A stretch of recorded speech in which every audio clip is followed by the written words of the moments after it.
and thank you for joining us this evening. We're excited that you've chosen to spend a little bit of time with us this evening to learn more about how the CAAP program can change your life.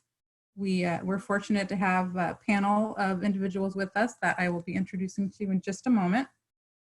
Just wanted to share with you our goals tonight, which will be to provide you not only with more information about the CAAP program, but ideally to help you determine whether the CAAP program is a good fit and helping you to obtain your educational and professional goals. So, Aitan, if you could advance to the next slide. Fantastic. So I am Tony Santillan. I'm the program director for the CAAP program. And with me this evening is Professor Michael Caligari. He is actually, there he is waving. He's actually the former faculty director for the CAAP program and of course one of the instructors in the program. So we'll be hearing from Mike in a little bit as he shares information about the program and some of the future slides. The CAAP program is provided to you in union with the Silicon Valley Executive Center, which is the department that I work in, and then of course the accounting department at the Levy School of Business here at Santa Clara University. So in tonight's info session, you're going to hear about, of course, the curriculum that's included in the CAAP program. You'll hear also about the accounting industry and the recruiting process and how we help prepare you for your opportunity to participate in recruiting activities by offering you professional development workshops. A little bit of housekeeping before we jump into the content here. You are all muted, of course, and your audio is, or your video is also not being displayed, but we want to hear from you during the presentation if you have questions that come up. So you're probably all Zoom experts by now in light of the current situation, but just to be sure, down at the bottom of your bar, there is a chat, a little bubble down there. So any questions that come along, raise your hand by sending us a chat. And if we haven't already addressed your question throughout the presentation, we're going to grab any remaining questions at the end of our evening tonight and make sure that we answer all those questions for you before we part this evening. So, next slide. Super, and thank you to my co-pilot here, Aitan, is helping us by navigate and managing the session for us this evening. So in addition to Professor Caligari and myself, we're also very fortunate this evening to have a couple of our amazing alumni joining us. We are nearing about 2,000 actually successful CAAP alumni, and they all have amazing stories to share. We're fortunate to have Lisa Colton and Louis Ma with us this evening. So I'm going to turn it over to the two of them. If you could just share a little bit about your educational and professional background coming into the program, and then where you are now in your career. So Lisa, you want to get us started? And then you need to be unmuted. You should be able to unmute yourself. Perfect. Hi, everyone. My name is Lisa Colton, and I graduated from CAAP a long time ago in 2010. And before that, I started my education actually in Russia, where I was born and grew up. I moved to Germany in 1999, where I studied and earned my degree in business information systems. So I started fluently speak German and completely lost my English. I came then to United States in 2007, not speaking English, having degree in business information systems that I earned in Germany. I had quite a few years of experience working as a software developer, and not knowing what to do. I also had two kids, ages 1 and 7 years old. So it was a very challenging situation where many of you might find yourself right now.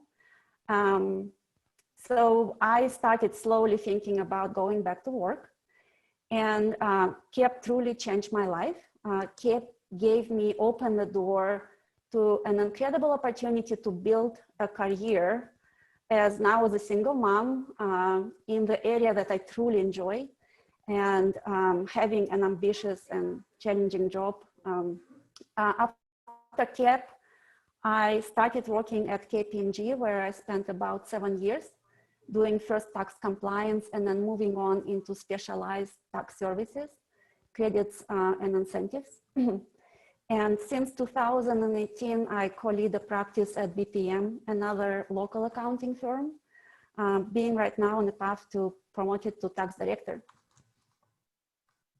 Super. Thank you for sharing your story, Lisa. Lewis, want to tell us about you? Sure. I was a summer student doing the summer CAAP program in 2018.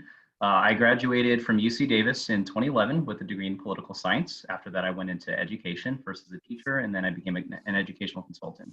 I'd reached a point where I had kind of stagnated and I wasn't growing any further. I wasn't really learning anything on the day-to-day, and I discovered that accounting was, might be interesting to me. So I joined the CAAP program. During the summer program, I participated in campus recruiting and took an offer to join KPMG as an audit associate, working in the technology, media, and telecom industry. That's where I still am today. I'm a rising potentially senior associate. Then that transition will take place, leading into the summer and fall. So yeah, CAAP is it's pretty much transformed my life as well. Completely changed what I was doing, and made my current career possible. Fantastic. All right. So we host info sessions monthly. They're typically in person. And this part where we actually usually go around the room and we allow each of our attendees to share a little bit about their background and what brings them, to our info session. It's probably my most favorite part of the info sessions because it always fascinates me that the backgrounds, the varied backgrounds, both educational and professional, of those that find their way to the CAAP program. So love hearing your stories, Lisa and Lewis. Thank you. So who joins the CAAP program? Next slide, Aitana, please. So you heard a couple of stories of who actually joins the CAAP program. So we usually have a group of 3 different groups of people that come to us. So of course, all of CAAP applicants have a 4-year degree from an accredited university, and it's a non-accounting degree, right? So students that join us come from a variety of backgrounds. You heard Lewis has a poli-sci background, right? And now he's an accountant. So love hearing those stories of transition. A lot of folks come to us right after completion of their undergraduate degree, either sometimes this summer, immediately after graduating that year, or the following year. And then we have a group of people that have transitioned into an accounting role without that formal training, and they're looking for an opportunity to obtain those accounting units, right, that they'll use either to advance their career at their current employer or potentially to transition and launch their career into the accounting profession. And then a third group of individuals that come are the complete career changers. So those individuals that have been working in a different field for a number of years and for whatever reason decide that accounting is where it's at for them, and they're looking for an opportunity to get the accounting units to supplement their undergraduate education in meeting the criteria to pursue a position in the accounting industry. So lots of different stories. You may find that you fall into one of those 3 buckets, or your story might be totally different. Regardless, it's fascinating to me personally, the different stories of the individuals that come to the program. And next slide. So being in demand. So it's true that the accounting industry is in need of qualified accountants, and you could be in demand. It's so prevalent, the need, that Santa Clara University actually developed recruiting rules, and we meet with the firms each year to review the recruiting rules. All the firms agree to these rules as a means of allowing students the time that they need to participate in all the recruiting processes and not be pressured to accept one offer over another. So definitely in demand. And the CAAP program, of course, provides all the accounting units required to sit for the CPA exam. We now offer the additional ethics units, so we can say that we offer all the accounting units for licensure, actually. In the CAAP program, as I said, we're nearing 2,000 successful CAAP alumni, which is super exciting for us. And our alumni go off to work for, of course, all the big 4 accounting firms, as well as many of the regional firms in the area. And some actually move outside of the area or come to us from outside of the area and then return back to their homes to launch their careers. So some of the CAAP alumni, also Lisa and Lewis, we're going to have them share with us their activities and their involvement in the recruiting processes there at the firms where they work. So Lisa, Lewis, you want to share a little bit about the hiring needs at your firm and perhaps how you're involved in that? Lewis, you want to start us maybe this time? Sure.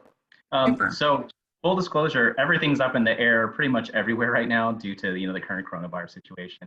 So I want to just kind of point out that because I'm not, I'm not working for recruiting, I sometimes volunteer and assist them with that. Right. My knowledge is not necessarily going to reflect what the actual plans are. And I don't think that's been planned out for almost any firm yet for the coming summer, fall, winter. Right. But what I can, speak to is historically, we've recruited from CAAP very aggressively, as have the other big four. Just because we know that CAAP students are coming in with good educational backgrounds, all the units that they need to sit for the CPA exam. And then also, we've generally found that the quality of potential recruits is a little bit higher because the average student coming out of CAAP is a little bit older, has maybe a little bit more professional experience, and is a little bit more ready for the workforce. And that's a pretty big deal going into a role in Big Four, right? Because without trying to scare off anyone, the work demands are going to be a little bit higher than your average 9 to 5, 40-hour per week job. And so having people who have kind of seen the professional world and have an understanding of what that entails, it really helps people to be prepared. So I can say that what we've done is participate actively in all of the recruiting processes, and we try to snag as many CAAP students as qualified CAAP students as we can. Perfect. Thank you. Lisa, information from BPM? Yes, I would add to this that the beauty of CAAP is that it gives you enormous opportunity to go into different ways in accounting. It could be financial accounting, it could be internal accounting, it could be tax, it could be advisory. It's incredibly incredibly complex, significant number of jobs that you guys don't know about, and some of us don't even know about that these jobs exist. The beauty of CAAP is that you can join a Big Four, which Louis and I did, but you don't have to. It might not be for everyone. You can go into public accounting, you can go in the private sector, you can go into the big company, you can go into a startup, you can go into nonprofit, you can go anywhere you want to go. So that's the beauty of CAAP. And another beauty of CAAP is you will get connections to people who maybe worked before in some of these industries. You will be able to talk to professors about opportunities, which is important because this, the team CAAP professors have direct connections to all recruiters, to all different firms. Now, from my perspective, recruiting will be aggressive in any accounting firm. Big Fours as much as regional firms, as much as local firms. They call them headhunters. So as much as you may be concerned right now and worried about, will you find a job? I will reveal the secret. We are actually always looking for people. And right now thinking about recruiting, pre-January, post-January, pre-COVID-19, post-COVID-19, situation didn't change much actually, because when economy is blooming and everything is great, we have jobs. When it becomes, when it decreases, when it goes into depression, we become even more busy. People try to find savings, the laws continue to change, it becomes very complex. You will need an expert to understand the laws to continue to support all these firms, companies, anywhere our clients. So it's definitely a great path to take. And all you have to do is to be a good student, be responsible, attend, be prepared for the test. It's not a joke.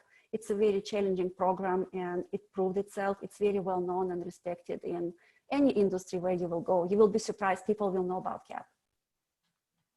Fantastic, thank you. All right, so as we move along to the next slide, as I mentioned, many alumni from the program have gone out into the accounting profession to be recruited either into a tax or an audit position, and then grow within the firm or organization to a number of roles. Some as moved along to controller, such as Jamie here with Preston Pipelines. You can move along to CFO or partner. On the next slide, you'll see that one of our CAAP alumni actually this recent year was just promoted and is now a partner at KPMG, Mike McCormick. Great guy.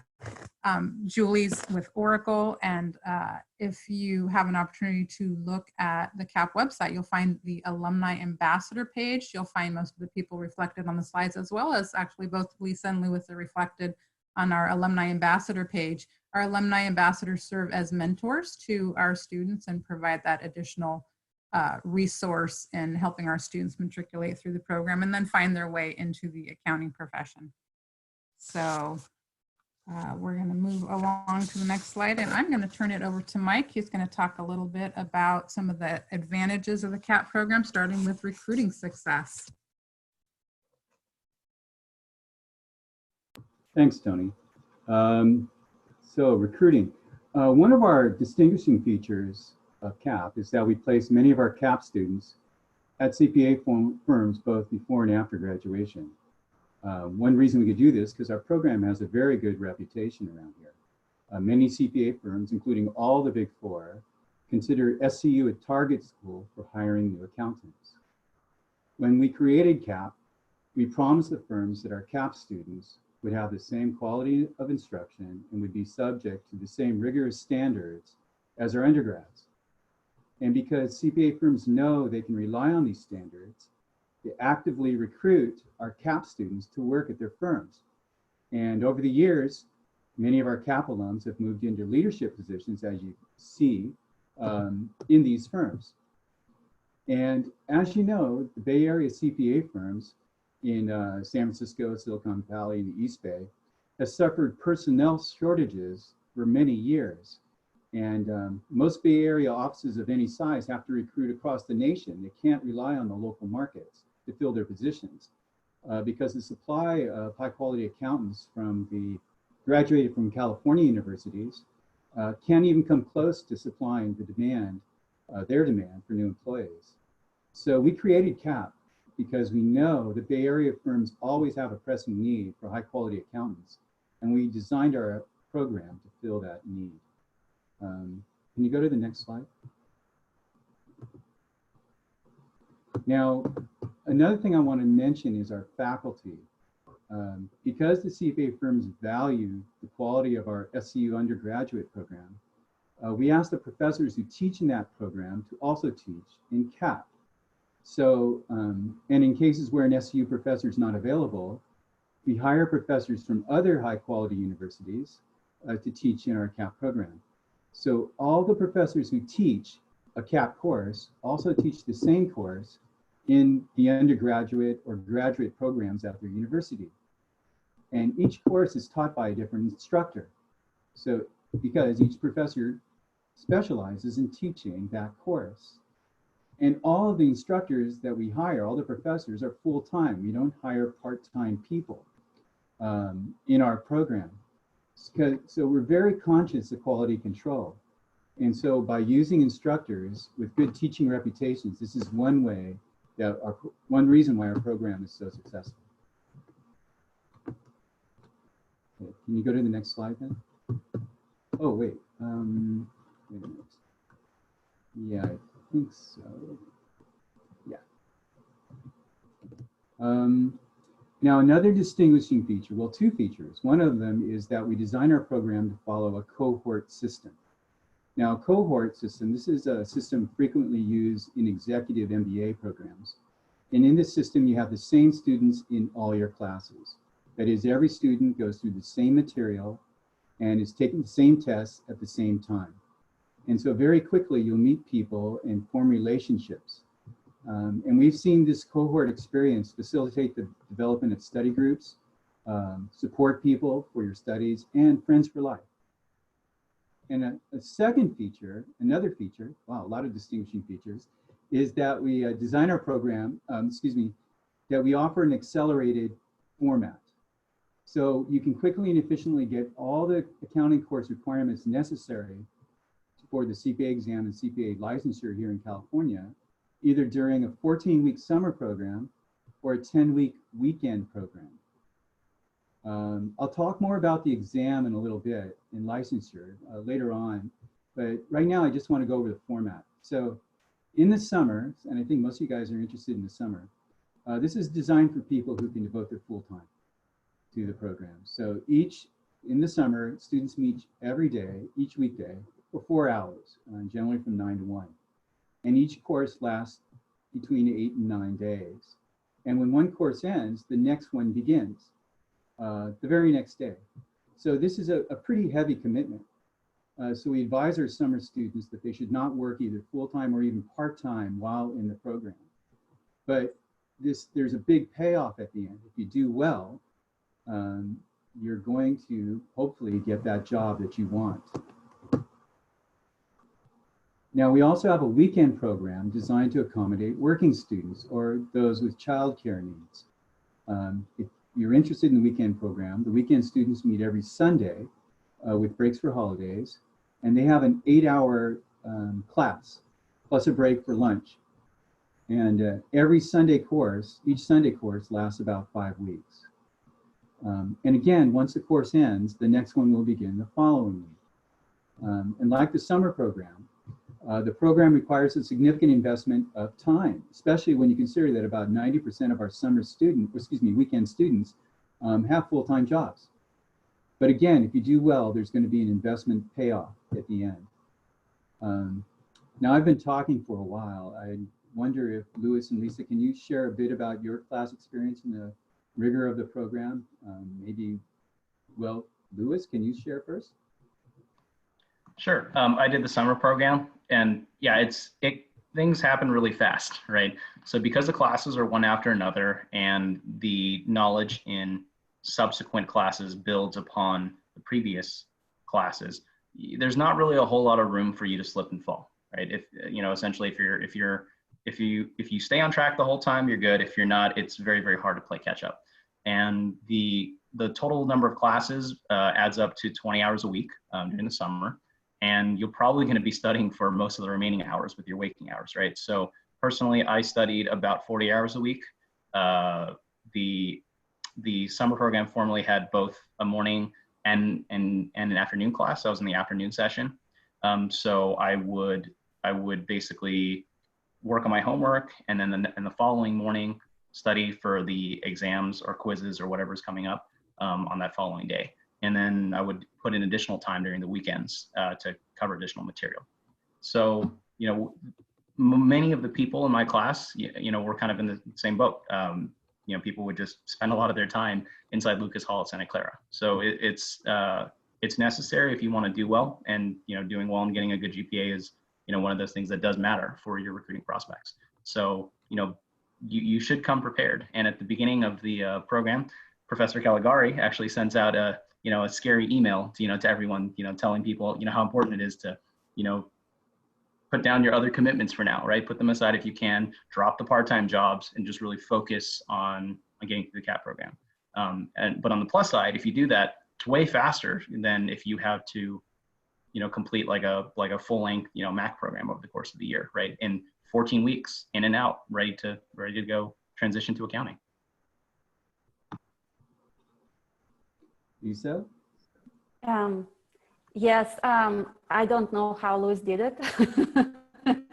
I did weekend program. I'm sure summer program must be very intense, but again, might work for many of you guys. I absolutely could not do summer programs, at least for two reasons. Number one, as I mentioned before, I had 2 kids. And my husband had a full-time job. So I could only really study nights or on the weekends.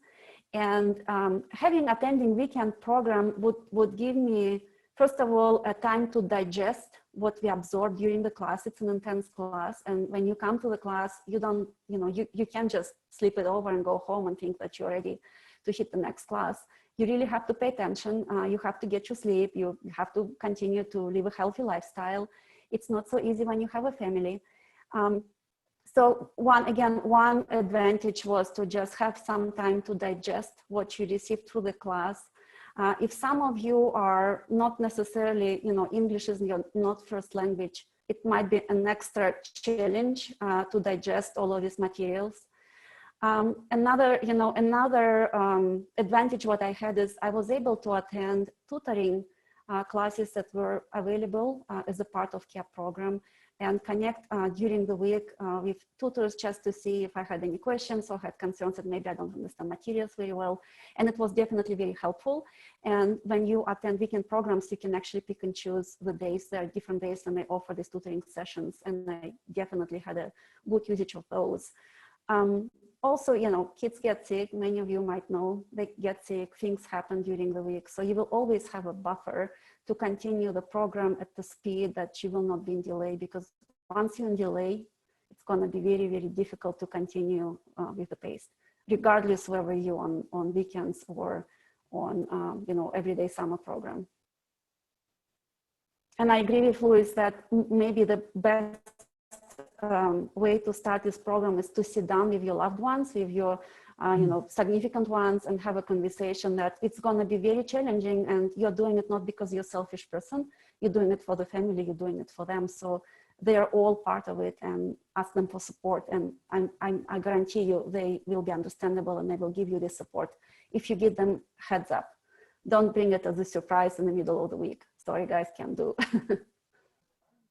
Yeah, that's so important, that point especially, Lisa. And for that reason, usually when we have orientation, we ask that our newly admitted students bring their support members with them, those people that will be affected by their participation in the program, because it really is a group effort. Having the support of the people that are important in your life in helping you to achieve your goals is so important. So thank you for touching on that, Lisa. All right, and we'll move to the next slide, Aitana. Thank you. Mike, you're muted. We can't hear you. Oh, there okay, we are. there you go. I was muted. So I just want to remind people we're going to be fielding questions at the end. So I know that some of you do have questions, and we can talk about anything we've covered in this at that time. Perfect. So let's talk a little about the curriculum. And we have 8 courses in our CAAP curriculum. And these courses are the same that you would see in any undergraduate or graduate accounting program across the country. And they cover much of the material that you'll see on the CPA exam. But of course, it's an accelerated format. If you compare the daily amount of content in a CAAP class with the weekly content taught in a traditional 10-week quarter, on average, summer students will spend about, well, we'll cover about 1.3, 1 1/3 weeks of material every day. And weekend students will cover about 2.5 weeks of material every weekend.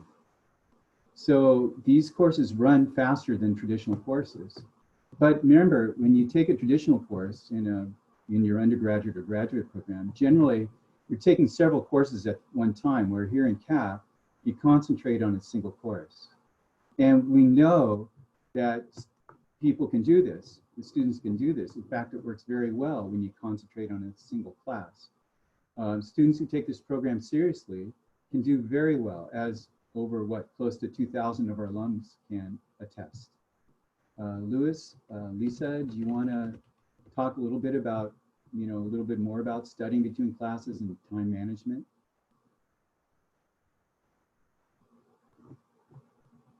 Sure. I mean, I kind of alluded to it a little bit, but the idea is that you need to prepare for the next day, right? When you have that much material compacted, you have to show up to class, you have to be on, you have to be paying attention. There's no, you may have had some classes in college where you could snooze, but accounting is a sufficiently technically demanding subject that you need to be, fully 100% committed to it.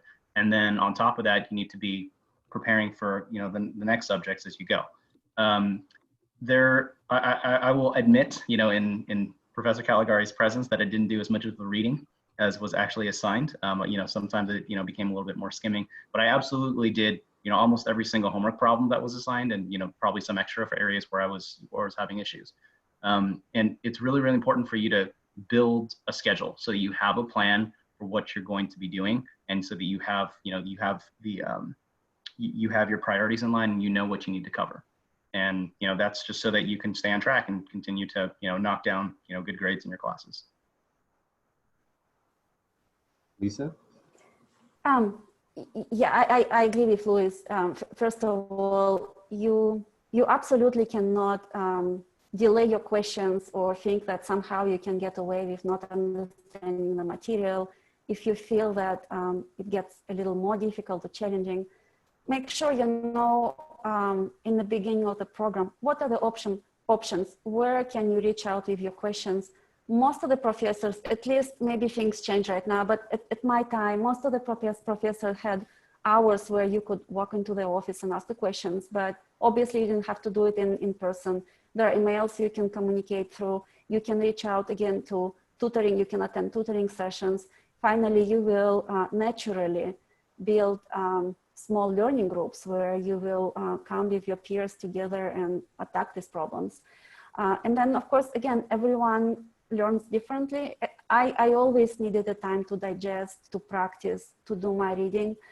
So you will also know, based on your personality and your habits, how do you want to do it? Where do you want to do it? Do you want to go to the library, quiet study area where you don't have internet and you really stay focused? Or you can pretty much multitask and do it during the day while you're working. Again, everyone is different. Just make sure you take it serious and you don't think that once you miss a class, it will be fine. Make sure you catch up, make sure you're on time with your assignments, make sure you understand the questions, make sure you go for all these problems. And if you don't, reach out. Don't be quiet. Thanks, Lisa. Now, right, so far we've talked mainly about the CAAP classes, but the CAAP program includes much more than just classroom experience. And so I think Tony's now going to talk something about the extracurricular features that distinguish our program from other programs. Yeah, you bet. Thanks, Mike. So Aitana, if we'll move to the next slide. So as Mike said, he's talked about a lot of the advantages of our program and what distinguishes our program as separate from some of the other opportunities out there. So I'm going to cover some of the bells and whistles. And so one of the big bells and whistles are the professional development workshops. So the CAAP program it's a really comprehensive program, and it offers so much more than just the curriculum. Our goal is to help you achieve your goals, both educationally and professionally. And for the most part, most of the people that come into the program are looking to launch their accounting career. So the recruiting part of the program is very important to us in helping you prepare professionally. So one of the ways that we do that is we offer workshops. We offer an opportunity for you to meet one-on-one with a career coach to develop your resume to make it accounting industry specific. So pulling all from your prior experiences and developing your resume so that it's in line with what recruiters are looking for when they're reviewing a resume that would be supplied to them for an accounting position. We also offer workshops to help you develop your networking skills. So that can include things like understanding better how to represent yourself on your LinkedIn profile, as well as the in-person skills, how to represent yourself, develop your 30-second elevator pitch, if you will, so that when you meet recruiters, you're prepared and you have that little speech ready to shake hands and introduce yourself and present yourself. We also walk you through how to prepare for the next part of the recruiting process, which of course is the interviewing. So tips and techniques, and we offer you access to an online portal, which is fantastic, an opportunity for you to do some mock interviewing in preparation for the interviews, which are the next step. So these workshops typically occur right following the summer. So when you're in class for the summer, you're in class from 9 to 1. The workshops would be offered immediately following class, and then for the weekend it would be during the lunch break. So you don't have to come back to campus. Special times, special days for those workshops.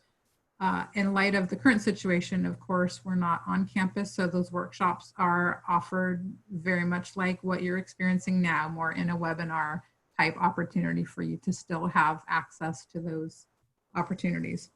So as far as the professional development workshops, I know, Lisa, your situation was a little bit different because you had small children at home, and I don't think that you attended a lot of the workshops, but if I remember correctly, I think, Louis, you did. So maybe you could each share a little bit about your understanding of how these workshops worked for your teammates if you didn't participate, and then Louis, how they directly affected your ability to be recruited.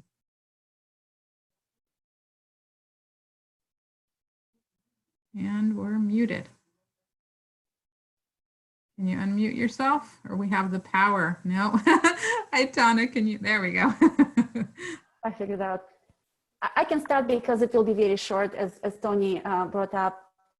Unfortunately, I couldn't attend any recruiting events, but turned out I ended up fine. I think what helped me to actually get into KPMG is to be a good student, to make sure I learn and I don't come late to classes. I do the tests to the best I can. I was always in touch with professors from Michael Calagari to everyone else. And I was able to just bring my resumes, print it out, and give it to the professors and let them spread these resumes around. And believe it or not, firms were reaching out to me, just calling me from PwC to Ernst & Young to KPMG, some other regional firms. So just to let you know that just because you can attend these recruiting events that might be unfortunate, you will still have absolutely a chance to get a job if you use your network, your professors, and your peers as well, because they will start being hired by the firms, and recruiters will ask them, do you know anyone else from the program who might be interested? That's the time when you will be referred maybe to someone. So use it, make sure you maintain good image of being responsible citizen. Perfect. And Louis, you had the opportunity to attend some of these workshops? Yeah, I think I attended almost all of them. Like they ended up being, I felt that they were helpful. And you may think, especially if you've had professional experience, I know how to write a resume. But then the question comes up: do you know how to write a resume for a potential accountant? For example, my resume was actually missing something very key, and I wasn't even aware of it, even when I was planning to provide a resume for the career fair. And it was because I didn't include that I would have completed all the classes I'd need to sit for the CPA exam. And that's actually something that pretty much every CPA firm is going to be asking. Like, are you going to be eligible to sit? If not, that's going to be if that's not on your resume, that's going to be the first question that they ask. So participating, so that's just an example, but participating in the various workshops I felt were absolutely very helpful. So I highly recommend them. And as Lisa said, it's not strictly necessary. You're going to have many opportunities.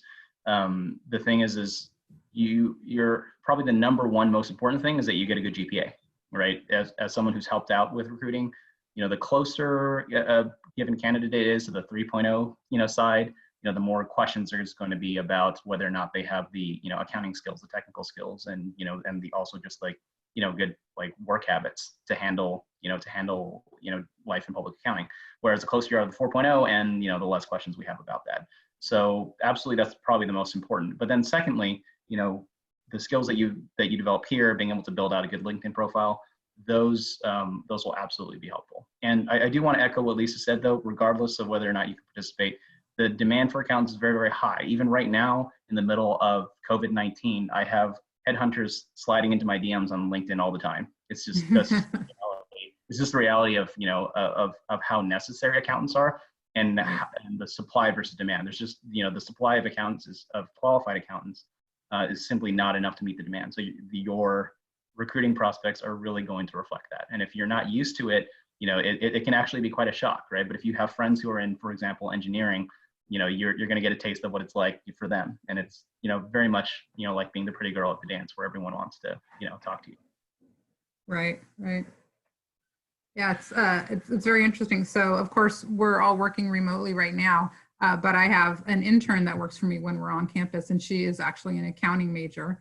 And I just had an opportunity to connect with her today to catch up, and she's been very heavily involved in the recruiting process, being courted by all the firms to get her to agree to internships next year. So it hasn't stopped. It's definitely full steam ahead. Yeah, definitely. All right, thank you. And Aitana, we'll move along to the next slide to talk about some more bells and whistles with respect to firm presentations. So because our program is designed for non-accounting students, so those without an accounting background, our goal is to provide them with a lot of education in addition to the curriculum about the accounting industry as a whole, and fill in all those knowledge gaps with respect to the industry and the firms and the service lines and opportunities that would be available upon completion of the program when they launch their careers. And this information is typically provided to our undergraduate students during the time that they're going through school and completing their undergraduate program. So we try and cram all that in addition to all the other stuff while you're going through the program. So we host workshops. We have firms come and give a presentation, a day in the life of an accountant. What is it like to be an accountant, and what is, what does it mean to go into, KPMG or BPM or wherever you're going to be working, and what does it look like? What does it sound like? What does it feel like? And so we walk them through those sorts of things. We have some of the big four firms come, some of the regional firms. We really try and give a good representation of, the firms and the opportunities, and again, fill in the knowledge gaps and give a full comprehensive understanding of what is available. So we had a firm come in and give a great presentation a couple of years about the future of accounting and AI. And so we really try and provide additional opportunities to learn outside of the classroom about the industry and what's available. So some more of those bells and whistles.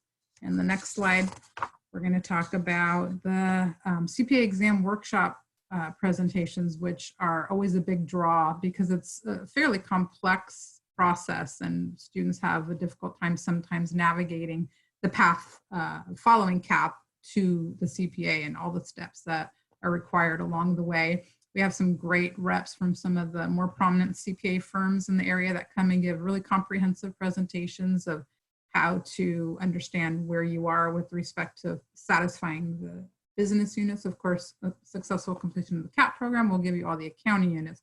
It's the business unit requirement that usually is a bit confusing for our students, and understanding how to pull those from their prior transcripts, and then maybe chart a course for satisfying any remaining units should they have those after completing the CAAP program. So we have great representatives from the exam prep programs that are happy to work with you and review your transcripts and help you understand and chart a course moving forward. And a great benefit is that oftentimes the CPA firms, as part of the hiring package, will include participation in one of the exam prep programs, which is always a value add.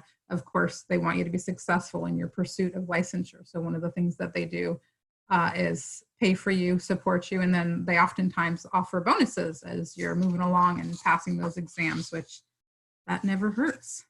So next slide, some more bells and whistles. And we talked a little bit about this, the tutoring, which is another big piece as you matriculate through the program. Of course, it gets a little bit harder each class. So Mike starts you off with the foundation and the intro class, and then you're quickly off to intermediate 1 and 2, which just get increasingly more difficult. So we offer tutoring as a means of supporting you with the curriculum as you're moving along. Our tutors are typically CAAP alumni, so our students that have recently completed the program and are then preparing to sit for the CPA exam. Part of their preparation and what's helpful to them is teaching concepts to our new students. And so we found that to be a win-win, right? When you can successfully teach something to someone else, you know you've mastered it. So we really appreciate that our CAAP alumni come back and serve as tutors to the next group of students coming into the program. Sometimes we hire some of our exceptional senior accounting undergrad students that display, those skills that would lend themselves to providing good tutoring services. And then I think, Lisa, you touched about on this a little bit, that you can meet with them, especially in this day and age, remotely is the best, right? Text, email, Zoom, phone, whatever works and whatever is mutually beneficial for the two of you with respect to the timing and connecting to get that support that you need. So it's not an additional charge. It's part of the program, and you can utilize tutoring services as much or as little as needed. All right, and the next slide, we're going to talk about some more recruiting details with respect to more bells and whistles. So I just want to talk a little bit about the recruiting cycle. It fascinated me when I first came into this role, the cycle of how the firms hire people. So it's a little bit different for the summer students versus the weekend students. So summer students, of course, they start in June, and then usually in July, they have the opportunity to attend the CAAP Career Fair, which is just CAAP students and recent alumni are in attendance. And then there's like 10 to 15 of the CPA firms. And of course, all the big four firms are there as well. And students will actually potentially be hired as a result of their attendance there. They're only about halfway through the program when they attend, but They've already got a few grades on their resume to document their accounting proficiency, along with their soft skills and prior histories, and that they've gained through work. They're able to secure job offers sometimes as a result of attendance at the summer career fair. And those job offers may be for them to start immediately following completion of the program. So they'll wrap it up in September and maybe start their jobs immediately. Some of them might not start till the following January. It just depends on the needs of the firm at that time. And if they aren't able to secure a job as a result of attendance at the summer career fair, they can then attend the Meet the Firms, which is typically in September. That's coordinated by the Santa Clara University Undergraduate Accounting Association. And there's usually more like 30 firms in attendance, as well as the undergraduate accounting students. So more people, more firms. It's a much busier event, but they have the opportunity to then attend that event as well. And they may be hired as a result of attendance at that event. There's a gap for many of the students between the time that they complete the program and when they start, and that gap provides them the time then to complete any remaining business units and then to begin preparing for those CPA exams, and maybe even knocking out a couple of those before they start working. And then the trajectory for the weekend students is a little bit different. So they're starting in September. They hit that first event at the end of September. They're attending a Meet the Firms event. They're still in Mike's class, haven't even finished his class yet, and they're already going to a Meet the Firms event. And some of those students will receive job offers as a result of attendance at that event so early in their CAAP journey. It's so interesting to me. Of course, job offers are contingent upon successful completion of the program. So they'll start that August, attend in September. Job offers will be probably for the following fall. So they'll wrap up the program in June, have the summer to do their exam prep, take some of the exams before they likely begin their employment with their new firms that following September. So a little bit different for summer students versus weekend students. Those that don't secure a job offer through that first event for our weekend students, they can then attend the career fair that following summer. And again, we support them through that process. We also collect a resume book. We have firms reaching out, February-ish saying, oh, we need to hire some more people. Can you put together a resume book and send it to us? And so for those students that haven't received a job offer and are still in the market, we'll put that resume book together and send it to the firms. So we're always working to support you in achieving your recruiting goals. So Lisa Lewis, I know you've shared so much with us already about your time in the CAAP program. Anything else you want to add about your recruiting story that you haven't shared, and how you were able to use the resources through the CAAP program to secure your positions? And Lisa, you keep saying that you started with KPMG, but you're with BPM now. I just wanted that to not be confusing to our viewers. So you've been both Big Four, and now you're with BPM. Yes, and I've been actually participating in recruiting events more with BPM, less with KPMG, just because it's a smaller firm and they have less resources to do the work. And interestingly enough, our partners are actually looking into recruiting, first of all, students that might be transfer students, or might be students that were a part of extension programs with Berkeley, definitely CAAP. We have quite a few people from CAAP joining the firm, just because these individuals typically have the skill set to navigate through the busy life of public accounting and maintain mental stability. It's a definitely challenging industry to be in. Louis knows we get a lot of client-related hours that build an expert in lesser time, but with obviously more work hours, and it's challenging. I think starting at Big Four is an advantage because Big Four has a lot of resources in terms of training. So a lot of it will be easier for beginners to start their path in public accounting. But if you start in a regional firm or local firm, you will be in the shoes of figuring out a lot by yourself. You will definitely have partner support. But you might be as well become a fast learner, and sometimes, you know, having more opportunities to be a rock star just because you will have to figure it out on your own, having less resources. And I definitely enjoy this part being at BPM. When I was switching from KPMG to BPM, my most concern was stop developing. How will I learn? Will I have resources the same as I had at Big Four? And it turned out I think I learned more in this year than in my entire life with KPMG, just because, again, with KPMG, it was easier. It was prepared for us to learn. But again, go back to recruiting. I think we recruit from the same campuses as Big Fours, as other accounting firms, as other companies like Google, Facebook, and other tech companies and other industries. So there is not so much difference there. And we recruit for the same type of work in tax, in audit, and in advisory. So these jobs, again, to bring it up to your attention, if you have a background in engineering, if you have a background in biology, if you have a background in music, it will be an enormous value for the firm. Because in addition to accounting, you will know the industry already. They will not have to teach you.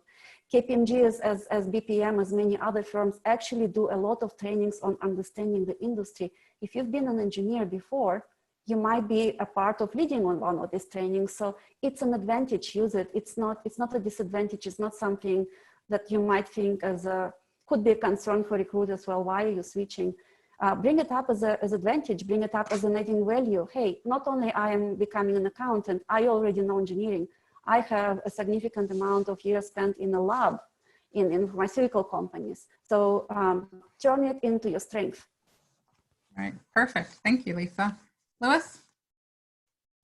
Yeah. And to add on to that before I circle back to my own recruiting experience, it's also worth mentioning that CAAP is a strength to put on your resume as well. It absolutely is an achievement to complete 45, accounting units, like equivalent, quarter units equivalent in the amount of time of 14 weeks, or like in the weekends over the course of a year.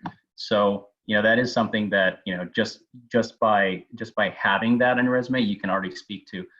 I am disproportionately likely to be able to handle a busy season as an accountant because I basically have already gone through it, right? I've already had to juggle different demands, and then as was pointed out earlier, of having that conversation with your loved ones that, hey, I'm going to be like AFK for a little bit because I'm very, very busy with school. You're going to probably have the same conversation as an accountant, right? This is my quarter end, this is my year end, this is my tax season, whatever, depends on your role. You're going to have that conversation. So having gone through CAAP and development, that's really helpful. For my particular recruiting experience, I absolutely engaged with the summer career fair, and that was a chance to meet and talk to a lot of firms and then start differentiating between them, when I was trying to make my decisions. But the process started a little bit before that because we had firms coming in order to speak at events, as Tony mentioned previously. Those were also opportunities to get in contact with people from various firms, and then and then I reached out, and I already had completed an interview prior to the career fair.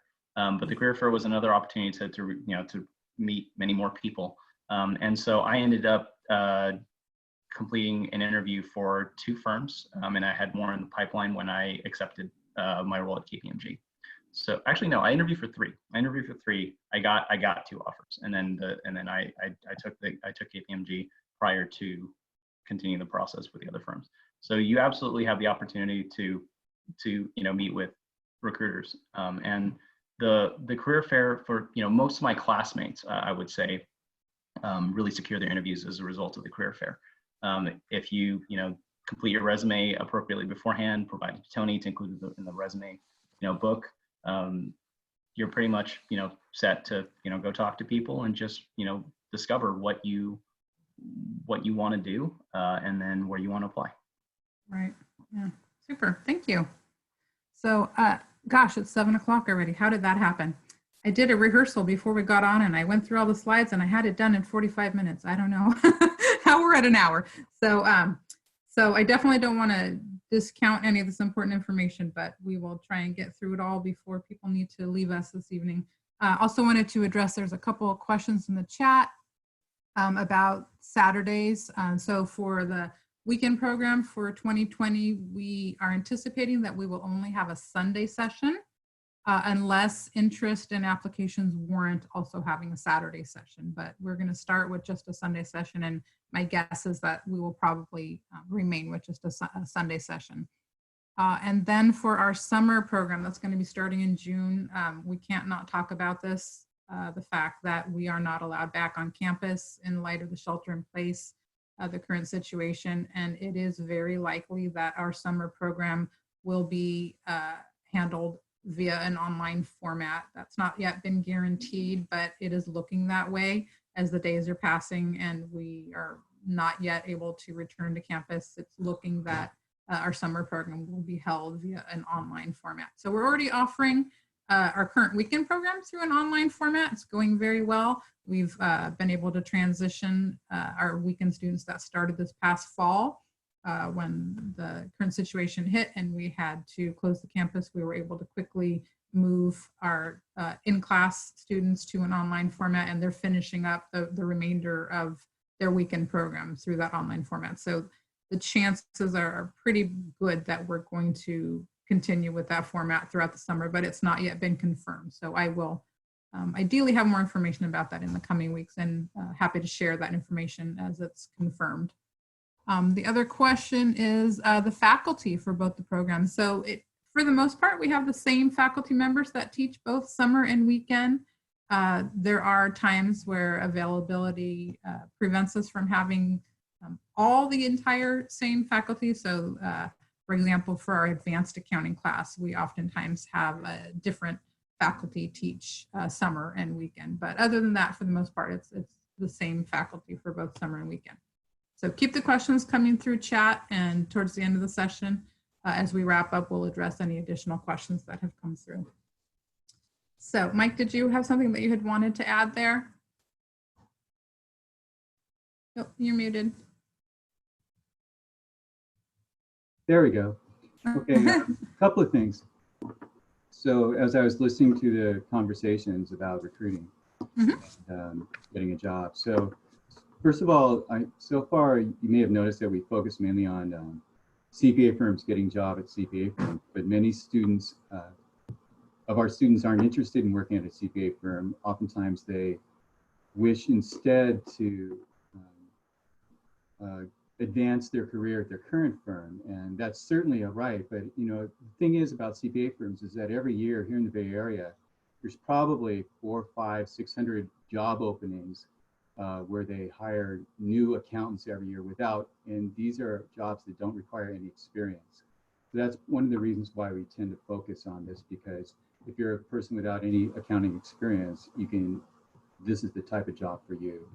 And the second thing is, I noticed earlier that you talked about the importance of GPA, which is really important because it demonstrates technical skills, but GPA is not all important. And I heard earlier about 4.0. Well, many of our students have 3.0 and, around 3.0, and they seem to do just fine. I think higher GPAs tend to broaden interest. We had some students, if you get like a 2.6 or 2.5, it becomes difficult to get a job at a CPA firm. There's no doubt about that. So higher GPA is better, but CPA firms are professional firms, professional services, they have clients. And so you're expected to interact with clients. So they also look at people skills and oral communication and I guess your ability to interact with people. And to a certain extent, if you have a personality that gets along well with people, that you can interact with people, there is a little bit of a trade-off. Not a large one, but you can probably get by with not the highest GPA and still do very well if you have those people skills. So I wanted to mention that. Thanks. All right, super. Yeah, thank you. All right, so next slide, Aitana, and we are heading towards the home stretch here. So thank you for those that have hung in with us this long. It's a lot of information, I know. So program fees, of course, we can't not talk about how much it costs for the program, right? So the good news is it's less expensive than a master's degree, and California doesn't require a master's degree to become a CPA. So they're looking for 225 quarter units, which is the equivalent of 5 years, right? So you have successful completion of your undergraduate degrees, those 4 years, then you come back and you do 45 quarter units with us. Yes, 45 quarter units over 14 weeks or 9 months. It's a lot, but the number of our alumni attests to the fact that it's doable. So the cost of the program is $14,850. Of course, textbooks are an additional fee, and there is financial assistance available to those who qualify. So if that's something that you'd be interested in, I recommend that you submit your FAFSA at the same time that you're submitting your CAAP application, and that way our financial aid office can evaluate your FAFSA and put together a package for you based on what you are eligible for. And we're going to move along. The last big piece of our presentation, Mike's going to talk about the path to CPA licensure. So the next slide, Aitana. If I may add to this. Yes, of course. Just click. It's a good deal. Right now, it might seem like it's, you know, it seems maybe expensive, but I can tell you guys, it's a good deal. You look at it 2 years from finishing program, you will laugh why you're concerned about this cost. Yeah, about a third the price of a master's unit. And the firms honestly don't require or want. They'd rather you get in, get out, be done, be CPA exam eligible, and be hired instead of still be in school in a master's program, finishing the same program that we're offering you in a much shorter time frame. So thank you, Lisa, for adding to that. All right, and Mike, you are up. And you are muted. There we go. Okay, so during this presentation, we referred several times to the CPA exam and CPA licensure. So I'm going to talk about this distinction, a little bit about the rules. And this is going to get a little technical, so to simplify things, I'm going to refer to all educational requirements in terms of quarter units, which is about 3 halves of semester units. So there's a translation rate here that's easy to apply. So if you want to take the CPA exam here in California, you have to have an undergrad degree, which all you have. You have to have at least 36 units of accounting, which is satisfied through our CAAP program. And then you have to have at least 36 units of additional business courses. Now, we don't offer these through CAAP, but you can easily get these through taking courses in economics, business, math, or statistics at a community college or your university. Many of our students already have this, and this is why we don't offer this part of our program. But if you don't have them, you have to complete these courses elsewhere before taking the exam. Next slide. Okay, but just passing the exam, it doesn't make you a CPA. To become licensed as a CPA, you must also complete 225 units of college education, which again, all of you will have after completing CAAP. You need 45 units of accounting, which again, all of you will have after completing CAAP. And you also need 57 units of business course, quarter units of business courses, and 15 quarter units of ethics, which some of you may have before this and some may not. And you have to work at least a year in accounting related field under the supervision of a CPA. So you don't have to pass the CPA exam before you start working at a CPA firm, but most of them will not allow you to start working there until you have the educational units. So the firms will hire you in the CAAP program, but you need to get these units for licensure generally before you start. So when you interview for a CPA full-time position at a CPA firm, you heard Lewis say that it was important in his resume to state that he was already met these requirements. If you don't, that's okay. The firms don't expect many people to do that. It just means that you just have to have a plan that, after you finish CAAP, then you'll take a quarter and to get these courses out of the way. oftentimes these are done through online courses at community colleges. So Lisa, you want to talk about how you were able to satisfy these requirements? And did you have all these requirements before you started working? Louis, do you want me to start? Okay. My case was a bit unusual. As I mentioned before, I started my education in Russia in '96. And apparently, the units that I took because I was studying economics, most of those units were actually recognized. It's a very, not very simple process, but it's doable to go just through, send a couple of forms, Google it. I did it many years ago now. I passed my CPA, I think in 2011 or 2012, right after I finished CAAP. So I took a year and passed it. Just to let you know, I believe that many of you are having similar background to mine. So my education from Russia and most of the units from Germany, because it was business information systems, were recognized. Plus, when I came to US, I was taking English class at Foothill College, just because, as I said, I didn't speak English really when I came here. And so even that English class was recognized as a unit towards the CPA units. So I would think, I would say, and I would think, don't worry too much about these units. You will be able to get those units. Think about CAAP and the CPA as maybe two different but complementary things.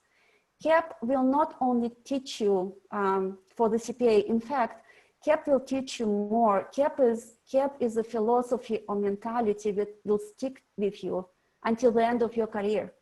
So all the classes we took, starting with Michael Calagari and ending with Susan Lotman, all of these tax concepts, all of these audit procedures, it sticks in my head until today. Every day I work, I get mentally in touch with this CAAP class. There is no day in my professional life where I don't think about CAAP because it set up this mindset, accountant, tax accountant, a thinking process, a critical thinking. So it's way more than CPA. CPA is just a multiple choice test that requires time and your ability to sit down, focus, and get through this. CAAP will help you with units, but CAAP is more than just CPA. And some of you might not need a CPA. I had a couple of friends that finished CAAP, never became CPA, very happy doing payroll tax. One is doing payroll taxes now, and another one is working at Xerox. And they're very happy people, having kids, having families, having life, and still having this CAAP mentality in their head that helps them get through their daily professional life. Right. Yeah, very true. Thank you, Lisa. Actually, Louis, I'm going to interrupt just real quickly, just because we had a question that was actually sort of relevant to that, and that is with respect to if you're not looking to go for a firm, what resources do you have through CAAP for going into industry, which is right on track. So not everyone that comes to the program is interested in seeking licensure, and they're not on the CPA path, and that's not their goal, and that's fine. With respect to the recruiting piece, the organizations that attend the recruiting events are primarily the firms.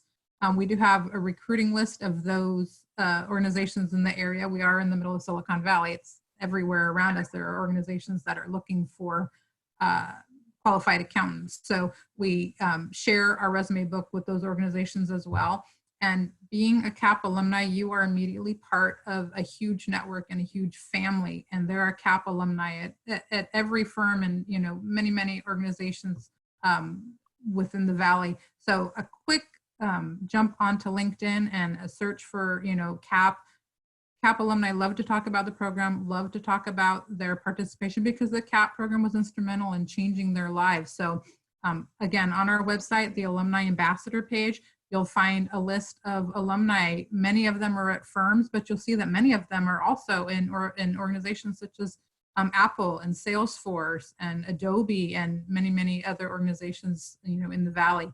And they are available resources for you to connect to and reach out to them. Can I have a 15-minute informational interview? And they become an immediate resource and are then added to your network. So a very valuable piece. The alumni, the CAAP alumni are a very valuable piece in finding your way once you complete the program. So sorry to interrupt you, Lewis. It just seemed relevant right then. So No, it's absolutely relevant. I also want to add to that too, is that you do want to make sure you do your homework before you kind of lock yourself into your path. And when you join the CAAP program, because you're around a lot of other people who are, trying to, do recruiting and trying to decide where they want to go, you may reevaluate what your plans are, right? So there is a, it is worth mentioning that a lot of people do pursue a CPA path or do, pursue public accounting path, because it tends to satisfy a whole bunch of requirements that will show up later on in your career path when you want to apply for jobs. A surprising number of them in accounting and finance related roles are going to say public accounting experience required, or preferred, or Big Four preferred, something like that. Mm-hmm. So when you immerse yourself in the program, and you will immerse yourself just because you're going to be around a lot of people in the same kind of boat for many hours of the day, and you're going to make friends, and you're also going to be doing your research online. You're going to be paying attention in the workshops. You start to get a much better understanding of the accounting industry and how broad it is. And as a result, you may actually reevaluate what your plans are. So keep that in mind, that whatever your current plans may be, they may change as a result of you gaining a lot more information about the work-life balance or the career progression or the salary path that you'll be getting into as a result of moving into accounting. Yeah, so I think the original question that Tony asked for this page was, what our experience was with the requirements. I actually did not anticipate that I would have all of the requirements completed before the joining the program. But when I went online and then looked at the CPA exam resources, and I think Tony, sent out something as well. I went and checked to see whether I hit all the requirements, and a surprising number were business related or ethics related that I wouldn't have guessed. So when you actually sit down and fill out one of those unit calculator forms, you may find that you're a lot closer than you think. So that's just something to keep in mind, that you should actually look into whether or not you're how close you're going to be.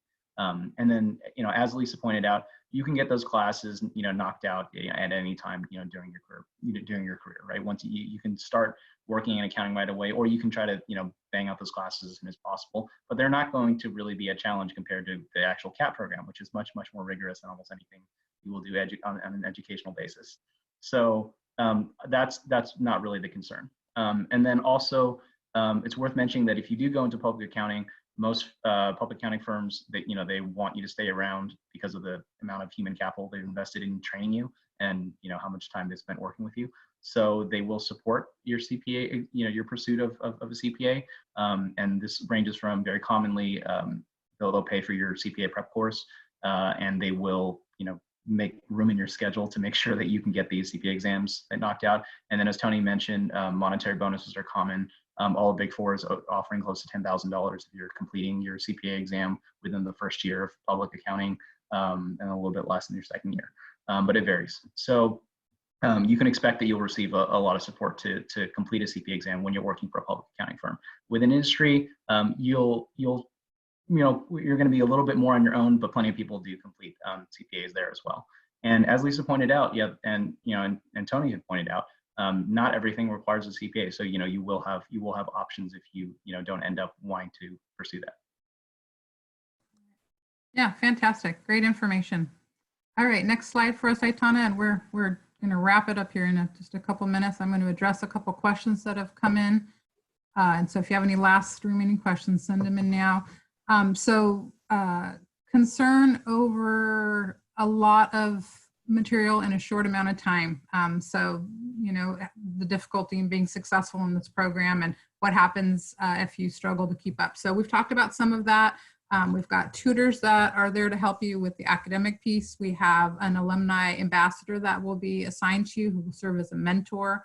They've been there, they've done that. They can speak to, study strategies and tips and tricks, and okay, you're going to be starting this next class now. This is what you need to be prepared for, and maybe help you, refining your study schedule, your regimen, and they've been successful, and so they can speak to what's required and potentially have suggestions to help you. So we've got the mentors, we've got the tutors, and then of course we're also monitoring your progress. So the first line would be a discussion with your professor for whichever class it is that you're struggling with. Oftentimes you're not doing as poorly as you think you are. So I have people reach out to me, Tony, I'm not going to make it through this class. I need to withdraw from the program. And let's take a breath and have a conversation with your professor first. The professors, many of them, they've been in the CAAP program since the very beginning. Professor Caligari has been with us since 2002. The program started in 2000. So he's seen most of the students that have come through and has been instrumental in providing that guidance. So that's the first line, is to have that conversation with your professor. And then we monitor your progress. To be eligible to stay in the program, you do need to maintain a GPA of 2.0 or higher, because if you don't, you won't complete the program with the goals that you had set for yourself, and likely will not be able to achieve the recruiting success that you would want. So it's not in your best interest to stay in this rigorous program if you're not going to do well. Some students start in one program and life happens and they need to press pause. We're happy to work with students to, drop the program and then they return in a future cycle. And I've seen it happen many times. Timing's just not right. They come back, they successfully complete the program, and it's a win-win. It works out well for them. So lots of ways to help you during your time in the program. And just a couple other questions with respect to payment. You pay for the classes each quarter that you're enrolled. So summer classes all take place during the summer. So tuition is due one payment before the summer. Weekends broken out over 3 payments because you start in the fall and wrap around to winter and spring. So you pay just for the classes you're enrolled in each quarter. And GPA, we keep talking about GPA. The GPA we're talking about is your CAAP GPA. So CAAP is an accredited program at a university. You will get a Santa Clara University transcript, which documents each class you've taken and the grade you've earned and your cumulative GPA. And that's what you're going to want to represent on your resume, and what the firms will be looking for, a way for you to document your accounting proficiency by way of the grades that you've earned in the coursework. And I think I answered all the questions in the queue for there. So last couple slides, we have covered so much information tonight. I know your eyes are probably just all rolling. You probably don't know what else to ask at this time. So take some time, process it, think about, other questions that come to mind. Connect to Lisa and Lewis on LinkedIn, send your additional questions. You can reach out to any of the CAAP alumni that are represented on the alumni ambassador page. Lisa's giving a thumbs up. They love to answer questions and guide people to the CAAP program that, help them change their lives. So reach out to any of the CAAP alumni on the ambassador page. And next slide, Aitana. Are you following us on social media? If you've clicked on any of our ads anywhere, we're probably following you. Technology is a creepy thing. We're probably popping up on every device you own. It'll be hard to get rid of us, but that's okay. We're here for you. And the last slide, Aitana, for us is that the application is now open for both summer and weekend. You can submit your application directly. You can reach out to me. You have my contact information. I think I've spoken to most of the people that are on the call with us right now. I've spoken to most of you over the phone. Feel free to reach out to me with your additional questions if there's anything else that I can answer for you. And I see a couple final questions there, but we've run over time. So I will respond to these additional questions directly. And thank you so much to our panel, Lisa, Lewis, Michael, your time tonight, so much appreciated, and sharing the value of the program with our prospective students, our future students. And we will bid you all a good evening. Stay safe, stay healthy, and we'll see you around campus. Bye-bye.